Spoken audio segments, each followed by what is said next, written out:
امریکا کرزي راوسته، امریکا ګلاغا او کرزي او اشرف غني راوسته. بوش به وبخښو خو ګلاغا او کرزي به نه بخښو. بوش به وبخښو، اوباما به وبخښو خو اشرف غني به نه بخښو. په دې خاطر نه خرګو چې پښتانه دي. اسلام د هر چا قدم دی. کوم ځای د پښتون دی؟ د پښتون دغه بولي چې پښتو وایي. پښتون څه معنا سره دې خلکو څه پوښتنه کوو؟ دا هر سړی چې دا ډېر ډېر وایي چې دا ټول پښتانه دي، د دغه څه پوښتنه کوو. د پښتون معنا در معلومه ده؟ چا ته معلومه؟ پښتون دغه معنا ده. ګوره په پښتون کې یو پې ده، یو شین دی، یو تا دی، یو و دی، یو نن دی. پښتون هغه چا ته وایي چې هغه فتحه لري، پر کافر باندې به فتح او بری لري، نو چې کافر کور ته راوستي دا پښتون دی. پښتون هغه چا ته وایي چې هغه شرم لري، دا شرم لري. خو ټوله دنیا میډیا په دې ډکه ده چې د کابل په ارګ کې چې ښځو ته ډکټې ورکول کېږي، بیا د دې معاف د جنسي تېري وروسته ورکول کېږي. دا خو دنیا په ډکه ده، یادول یې پکار نه دي. پر عامه میډیاوو یې دا شان ګرځي چې هغه د دوی وزیر دفاع چې دوی بولي، چې هغه د ظالم جابر امریکایانو غلام یو ښایسته نوم چې پر ځان ایښی د اسدالله خالد، الله چې د اسدالله خالد نوم خو ده نه شرموي، دی دې الله وشرموي.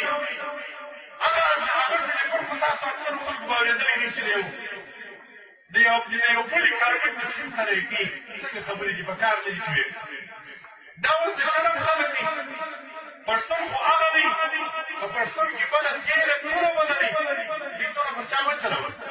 دې خو توره د ولس پر ملا وچلول. د دې توره خو د علي پر سر ماته شول، د دې توره خو د طالب پر سر ماته شول، د دې توره خو د مجاهد پر لاس ماته شول، د دې توره خو زما د خورو، زما د مورو، زما د نورو، زما د ورېندارو پر سر ماته شولې. دې توره پر چا وکړله؟ دې د کوم کافر سره توره کړې ده؟ خو شل کاله و 10 کاله په کاناډا کې وخت کړی ونه رالي، د افغانانو په سرو باندې بمونه راوورول. دا څنګه پښتون دی؟ دا څنګه مسلمان دی؟ د دې تورو د دې رنګ او غیرت په کوم ځای کې دی؟ په پښتون کې بل نوم دی، پښتون به نوم رنګ لري، پښتون به یو څه غیرت لري. ایا دا رنګ دی؟ داسې خبرې دي. ګورې قسم دی په ویلی شي دا انصاف نه راته ښکاري چې زه اوس په دا مجلس وکړم، ځکه دا د خپل ولس د خپل ځان حال ویل. موږ شرمېږو، موږ په دغسې ولس شرمېږو لکه نن چې د امریکایانو په بغل کې ولاړ شو. خو خلک یې په موږ ګډوي، موږ یې په ځان نه ګډو. که زه اوس درته هغه حالات وایم چې په دغه اداره کې کوم حالات په ثبوت رسېدلي پر عامه میډیا باندې ګرځي، نو خلک به راته وایي که ستا د وطن خلک دي. خو دا زموږ د وطن خلک نه دي، دا بې شرمه. دا د وطن د افغانانو د وطن شیدې نه دي راوړلي. د افغانانو د مشرانو شیدې د هغو تګلاره دغه غازیانو راوړلې ده، لکه عبدالرشید. دا چېرې شهید شو؟ دا په میوند کې شهید شو. میوند یو داسې تاریخ لري د دنیا د کفر د اسلام په مابین کې، یو داسې ظریف او ښایسته تاریخ لري چې پر هېچا باندې پټ نه دی. په چیش باندې لري میوند تاریخ. د میوند تاریخ په څه باندې دی؟ آیا د میوند خلکو د کفارو غلامي کړې وه چې تاریخ یې درلودی؟ نه لري. په غلامۍ کې ټول افغانستان تاریخ نه لري، خاص کر میوند خو بیخي تاریخ نه لري. میوند د چیش تاریخ لري، میوند د غزا تاریخ لري، میوند د ننګ تاریخ لري، میوند د کفر د دښمنۍ تاریخ لري، میوند د شهیدانو تاریخ لري. موږ چې میوند پېژنو په شهیدانو یې پېژنو. دا مسله کې خبرې کوو. اوس خو یې کافران دواړه اوس یې له چا سره جنګ کوي؟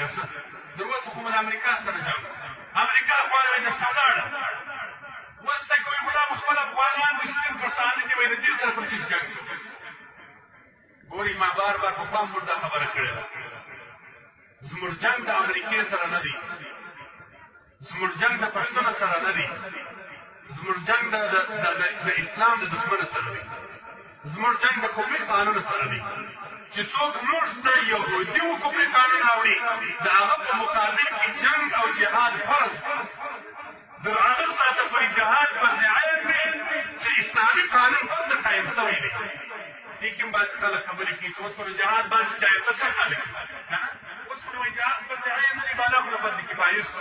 در هغه ساته فرض عین دی چې اسلامي قانون نه یې ناقص شوي د الله کتاب د قرآن چې دا دلته موږ ته پروت دی چې موږ وایي زموږ پر قرآن ایمان دی پر کوم ځای کې ایمان د قرآن خو د ایمان دا دی چې ویې منل د قرآن ایمان خو دا دی عملي کړ په درست دنیا کې د څوک یو کلي ودرېږي چې د امارت تر حدودو د مجاهدین تر حدودو لاندې وي چې هلته د قرآن عملي په ټوله دنیا کې وشاست چې پر درست دنیا کفري قانون دی دا قرآن به موږ کله عملي کړو دا قرآني قانون به څه وخت موږ راولو زموږ جهاد زموږ مقابله د کفر سره د یو امریکایي سره خالص نه ده زموږ مقابله د هغه چا سره ده چې موږ ته د امریکا خاوره راوړي دي پرون دلته یو سړي بحث راسره وکړي یو عامي سړی ما ورته وویل چې د طالب حکومت و پر افغانستان اسلامي حکومت و کافر راغی زموږ سره کافر ولاړ و کوم کافر په افغانستان کې اوسېدی د طالب سره په جنګ باندې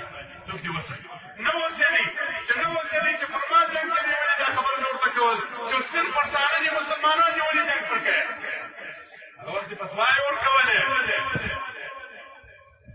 زه خو وایم ته میوند ته سږ کال راروژې مخکې میوند کې هلته موږ یو ښه سړی و ورپلانکي ملا یو ملا خبره یې راته وکړل ولاړ اوس بلا جهاد نشته اوس خوا د امریکایان ووتل ما هغه ته ویل ما دغه ملا قسم دی کړ چې امریکایان د لیوه که هم د ټانګ سوځلي هلکې راغه صاحب خبره هغه وخت یې ملا کچالانه ټانګ لایدلې دا د هغه چا خبره ده چې کوم سړی د خپل مظلوم ولس په حال نه خبر دا د هغه ملا فتوا ده چې شل کاله د خپل وطن د باندې یو غوږ لاندې ورباندې حرام وخت تېر کړي هغه ملا چې د افغانستان د ولس پر حال خبر سي هغه ملا چې د مسلمانانو په مظلومیت باندې ځان خبر کړي قسم دې د الله په ذات کې دا خبره څوک وکړي دا خبره به وکړي چې د امریکایي مخکې د اشرف غني او د هغه کښې اربکي مرګ فرض واجب په امریکایي پرېږده امریکایي به در مخه نه وژنې اربکی به در مخه وژنې امریکایي به در مخه نه وژنې د اردو به در مخه وژنې